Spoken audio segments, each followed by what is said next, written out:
টলমল করে পানি ভাগের মধ্যে নেমে আসে, ঠিক সেখানে শেষ নিঃশ্বাস ফেললেন ভারতের জনপ্রিয় গায়ক জুবিন গার্গ। স্কুবা ডাইভিং এর সময় ঘটে যাওয়া এই দুর্ঘটনা শুধু ভারতীয় সঙ্গীত জগতই নয়, পুরো উত্তর পূর্ব ভারতের সংস্কৃতিকে শোকের কোলাহলে ফেলে দিল। জুবিনের জীবনের গল্পটা শুরু হয়েছিল 1972 সালের 18ই নভেম্বর মেঘালয়ের তুরা শহরে। পরিবারটি ছিল সঙ্গীত ও সাহিত্য চর্চায় সমৃদ্ধ। তার বাবা মোহিনী মোহন বোরঠাকুর ম্যাজিস্ট্রেট হলেও কবিতা ও গান লিখতেন, আর মা ইলি বোরঠাকুর ছিলেন অভিজ্ঞ সঙ্গীত শিল্পী। ছোটবেলা থেকেই গানের সাথে ঘনিষ্ঠতার কারণে মাত্র 3 বছর বয়সে তিনি গান শুরু করেন। বাড়ির বাতাসে ছিল সুরের মাধুর্য, আর সেই প্রভাব আজও জুবিনের প্রতিটা সুরে স্পষ্ট। কিন্তু জীবনের প্রথম বড় ধাক্কা আসে 2002 সালে। তার ছোট বোন জানকী বোরঠাকুর, যিনি আসামের জনপ্রিয় গায়িকা ও অভিনেত্রী ছিলেন, একটি সড়ক দুর্ঘটনায় মারা যান। মর্মান্তিক ঘটনায় জুবিন তার শোকের গভীরে নিমজ্জিত হন। সেই বেদনা তাকে আর কখনো পুরোপুরি ছাড়েনি। বলা হয় সেই অভিজ্ঞতা থেকে জন্ম নেয় তার গভীর আবেগময় গানের সুরগুলো, যেখানে শোক, আনন্দ,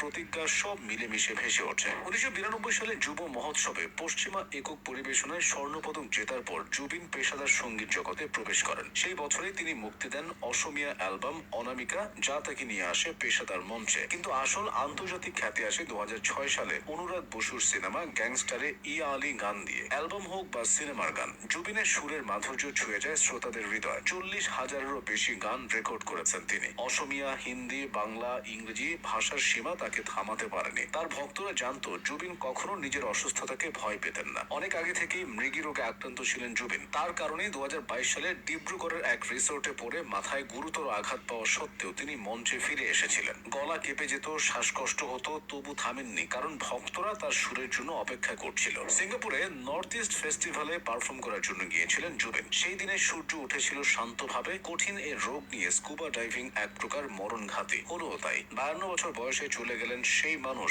যাকে শুধু গায়ক বলে ডাকা হতো না, বরং উত্তর পূর্ব ভারতের রকস্টার বলা হতো। জুবিন শুধু গায়কই ছিলেন না, তিনি সঙ্গীত পরিচালক, সুরকার, অভিনেতা, প্রযোজক, লেখক। অহমিয়া, বাংলা, হিন্দি প্রায় সব ভাষাতেই তার গান মানুষের হৃদয় ছুঁয়েছে। তার হাত ধরে আসামের আঞ্চলিক সঙ্গীত পৌঁছে গেছে ভারতের সর্বত্র। তার জীবনকাল জুড়ে এক অদম্য আগ্রহ এবং সাহসের গল্পও ছিল। সঙ্গীতের পাশাপাশি তিনি সমাজ সেবায়ও নিঃস্বার্থ ছিলেন। কালাগুরু আর্টিস্ট ফাউন্ডেশন পরিচালনা করে বন্যায় ক্ষতিগ্রস্তদের সাহায্য করেছিলেন। করোনার সময় গৃহীত উদ্যোগে নিজের বাড়িকে কোভিড কেয়ার সেন্টারে রূপান্তর করেছিলেন। যুব সমাজের আন্দোলনে, আর্থিক দুর্নীতি প্রতিরোধে, শিক্ষা ও সামাজিক উদ্যোগে তিনি ছিলেন অগ্রণী। কিন্তু মানুষের সবচেয়ে গভীর স্মৃতি রইল তার গানের জন্য।